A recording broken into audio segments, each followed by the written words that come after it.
Hello everybody and welcome back to the Ultimate Fashion History for an episode of 20th Century Style Icons. This is a special episode because it's actually more of a eulogy. I'm going to try to get through this one without becoming too emotional because I just learned of the passing of my all-time favourite singer, Scott Walker. It's not often when a famous person dies that you actually feel you've lost somebody close to you who you know personally. I didn't know Scott personally, but for the past 30 years or so, I certainly feel like I have. As is so often the case with artists we love, we tend to look for and then find parallels between their life and ours, right? Scott Walker, who was born Noel Engels, was born in Ohio and then lived in Paris and London. I was born in Ohio and then lived in Paris and London. Of course, he was a singer. As you all know, I began my musical career as a singer, not quite as successful as Scott Walker because I didn't have his talent. My middle name is Lee, his daughter is called Lee. You see, you can find parallels everywhere. Scott Walker was a god to me when I was pursuing a career in music and remained such a source of inspiration to me throughout my career, throughout my life.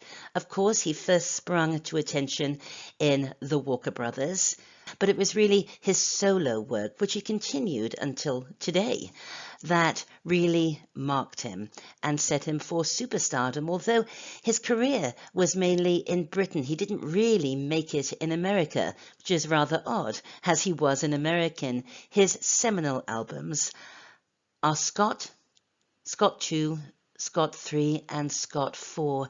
These are amongst the most superb albums in pop music.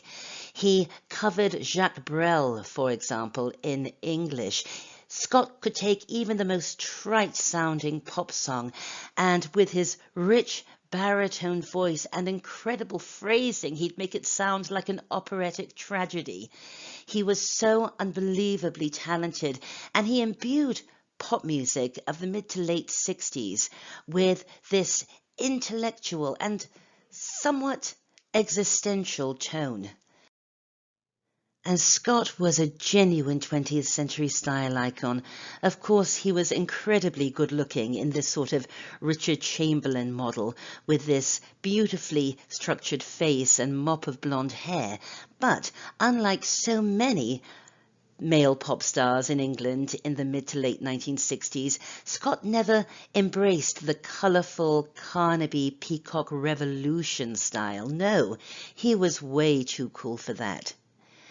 This beautifully downplayed, effortless chic that he had, the quintessence of cool, sunglasses on stage, cords, jeans, turtlenecks, everything thrown together. He looked so pulled together and yet so casual at the same time. That really is the quintessence of cool, isn't it?